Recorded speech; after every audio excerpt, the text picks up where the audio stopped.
motong ayam. Motong ayam harus sekaligus sret jadi. Jangan sampai nyuwun sewu dua kali. Jangan-jangan misalnya gini, ayam tak potong, pas ke kiri separuh, ya ke kiri separuh apa hulkumnya. Pak Arifin datang, assalamualaikum Gus Pak, waalaikumsalam, terus santai jagungan dulu. Jagungan sampai besoknya itu nggak meneruskan. Bareng-bareng malah salam, ingat lagi loh ayam saya ini. Ketika saya meneruskan ini, potensi ayam ini sudah mati atau sudah hidup yang ini masih mazhab Syafi'i loh ya. Atau sudah hidup yang sudah tidak normal. Artinya apa? Penyembelian kedua yang mengeksekusi tadi sebenarnya mengeksekusi barang mati. Yang penyembelian pertama tidak bisa dikatakan penyembelian karena tidak sampai mati. Penyembelian kedua berstatus setengah mati. Nah, kalau seperti itu maka haram. Kecuali itu dilakukan secara fauron. Fauron dicontohkan nyembelih ternyata pesunya kedul terus ngambil yang lain, tapi fauron langsung atau terjatuh ngambil langsung. Ya itu boleh karena ditoleransi. Tapi kalau kalam ajnabi kata tadi mohon Pak Arifin. Seperti Pak Arifin, alhamdulillah sih. Jaminan mau rawuh. Cari ayamnya asem mana? Ini harus sebar.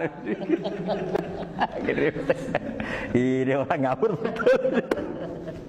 Jadi, lah itu sarah. Bicara sampai detail itu sarah. Jadi ada sekian kemungkinan. Jadi termasuk yang diandaikan apa?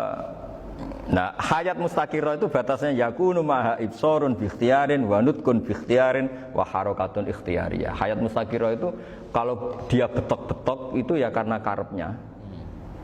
Maksudnya gini, gamane cara roh pitik wedok engkek yo cek karepe dhewe. Cara dia melihat peso itu karepe ya masih lari.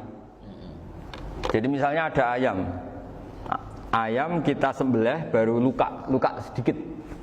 Belum sampai andaikan dibiarin ya mungkin suatu saat sembuh, luka. Terus melihat kamu lari ketakutan karena kamu dianggap gladiator, killer lah. Nah itu berarti punya hayat mustaqirah. Tapi sudah kalau kamu sembelih karek ngriwit, roh kowe serawedi, ya kan? Mau demo ya sudah enggak berkutik, ya dia berarti tidak punya hayat mustaqirah gitu. Ya batasannya itu joro. Nah, dalam mazhab Syafi'i syarat sahnya penyembelihan harus hewan itu punya hayat mustaqirah. Nah ini sarah ya, jadi sarah itu lebih jelimet. Nah makanya kenapa tidak boleh nyembelih pakai yang tumpul Mas Nafis? Takutnya ayamnya itu mengalami dohtoh, atau kok ditekek. Misalnya sama nyembelih pakai peso tumpul, ini kini ketekek, takut. Kan dia misalnya ayamnya jantungan, roh peso wis setruk kan, udah gitu ketekek. Nah itu mati dulu pasti itu. Siksa. Jadi pas diongok-ongok ini sudah mati. Jadi nanti kalau di akhirat sepertinya saya sudah mati loh, ngawur. Wah apalagi nganggo keris naga sasra. Wah itu sudah gereng sakti kan diginikin tok sudah mati kan. Makanya bahaya nyembelih pakai keris-keris sakti karena sebelum terpotong sudah mati saking saktinya apa? Keris itu misalnya gitu. Baru nempel. Makanya nanti suatu saat ada pertanyaan ini, boleh enggak nyembelih ayam orang yang rainya itu sangat? Wah itu haram, kena. Oh itu mesti mati dulu. Kumisen tatonan apa? Kayak algojo. Iya kayak algojo. Ayamnya jenis apa? Stroke ya? Jenis penakut. Pas mau disembelih gitu. Tidak mati. Jadi hati-hati ya nyembelih ayam. Jadi kalau orang kampung Pak Arifin ya, orang kampung mudin kampung. Mungkin kalau orang kota sudah nyuwun sewu enggak peduli. Kalau orang kampung itu. Apa itu Pak Arifin? Kalau nyembelih jago itu sampai apa itu? Ilatnya dikeluarin dulu. Oh iya. Apa ini? Iya, karena takutnya katanya beberapa yang kaget itu kelek apa? Ketelan. Iya ketelan ya. Ya itu ya ada kearifan gitu, tapi ya terlalu ya menyiksa ayam. Tapi memang potensi katanya Pak Arif. Katanya yang ahli-ahli itu ya. Jadi kalau dia jago ya mau disembelih, saking takutnya itu. Kalau orang Jawa kalau takut kan yang ngelek idu ya. Itu orang Jawa loh ya. Itu kalau orang takut kan kadang apa kayak. Nah ayam itu nak ketakut. Kadang ininya terus apa? Lidahnya masuk. Akhirnya pas disembelih ini enggak kena. Nah, makanya terus banyak mudin yang punya ikhtiar tadi. Pernah lihat Bapak yang ayam jago itu? Ilatnya ditarik. Dikeluarin. Ya, itu ya tidak wajib cuma tidak bisa kita salahkan. Tapi kata penyembelih yang lain tak tanya, eksekutor yang lain, poe rodok dipenek Gus. Iku ora iso. Saya belum pernah nyembelih ayam karena ini kan selain enggak profesi saya juga enggak mentolonan saya. Tapi ini beberapa kefiah yang penting kita tahu ilmunya. Yang paling pokok itu qatul khulqum wal mari. Ya kira-kira dalan sing dienggo nafas sama dienggo makanan tadi. Ya tapi itu tadi caranya semua itu harus mengalami atau masih punya hayatun mustaqirah. Nah, takutnya dalam konteks nyembelih yang apa tadi? Saya bilang separuh tadi. Itu jamnya normal enggak, itu sudah jam 11 ini? Jam 10. Cepetan juga. Oh, jam mati almarhum itu. Itu enggak halal disembelih itu sudah maitah ya. 10.14 kan. Iya. Ya makanya saya bingung lihat jam.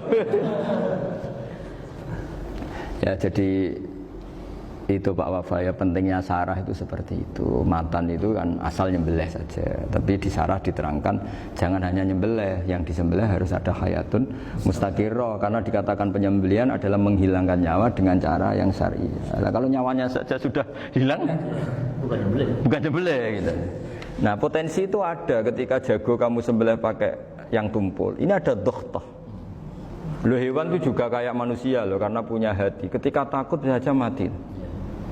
Nah, takutnya ulama kan ini ngalami dohtoh, kayak orang ditekek kan mati kan, ditekek kaget. Contoh gampang gini, orang ditekek perempuan kemungkinan mati itu kecil, karena murni hanya ngalami pernafasan.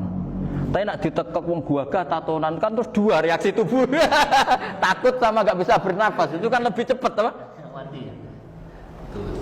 Kira-kira kan gitu. Lah ini sudah takut, dongok-dongok itu kan. Nyiksa. Saya sering ketemu orang yang ahli nyari ular, nyari apa. Itu ya gitu. Filosofinya sama seperti orang perang. Harus bikin takut. Iku kewan Gus nak disewentak, iku telelekan, jare telelekan iku apa Pak Anda bicara bahasa Batawi itu. Orang kaget terus terpaku itu. Apa kayaknya? Teorinya Khalid bin Walid kan gitu. Kalau perang supaya musuh takut. Kamu tahu kami siapa? Gertak gitu. Ayat ji'na biqaumin yuhibbunal mauta kama tuhibbunal hayat. Kita ini bawa pasukan yang mereka mencintai mati kayak kalian mencintai hidup. Pasukan kami ini wah darwis, berani modar ya wis gitu, kira-kira gitu kalau bahasa Jawa itu. Gertak mati. Berani mati. Akhirnya musuhnya kan nah, di antara syaratnya perang kan gitu, harus bikin musuh itu takut, gemeter. Nah, telelekan itu gampang gitu. Telelekan itu pokoknya tadi loh Pak Arifin, kepaku tadi. Nah, enggak berkutik. Paham ya? Nah, jangan-jangan ayam yang kita sembelih mau wis wedi dongok-dongok mati duluan gitu. Nah, makanya terus kata musannaf kalau bisa itu wa yakunu madzukira bidafatin wahidah. Kalau itu usahakan sekali jadi. Tapi itu bukan berarti syarat sahnya harus sekali jadi. Kira-kira karena tadi gak kebayang kan kalau baru separuh tak Assalamualaikum Gus Pak, Waalaikumsalam Pak Arifin, sebuti kabarnya. Baru itu terus ingat, diteruskan lagi, kemungkinan ini sudah mati apa?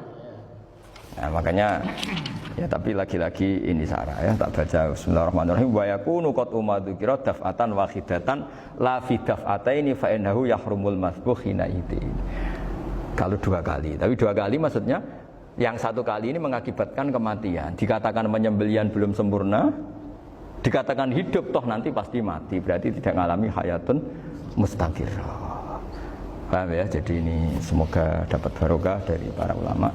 Jadi saya mohon nanti Pak Wafa, Pak Muntaha, teman-teman jangan hanya baca matan ya, pada level alim itu harus baca syarah, karena matan itu nyuwun sewu tidak cukup untuk menjawab sekian kemungkinan. Nah, syarah itu sono fardul masalah. Ya Pak Arifin ya, mengandaikan masalah meskipun belum terjadi ya pengandaian, sehingga nanti kalau terjadi kalau militer itu apa? A, B ya? Alternatif gimana? Kalau strategi itu kan ada sekian A, B, C. Kalau A gagal B sudah siap. Oh militer. Jadi kalau masuk surga pintu satu gak bisa itu kedua lewat teras Gus. Ini sembrono. Pergi Al-Fatihah. Bismillahirrahmanirrahim. Bismillahirrahmanirrahim. Shiratal mustaqim, shiratal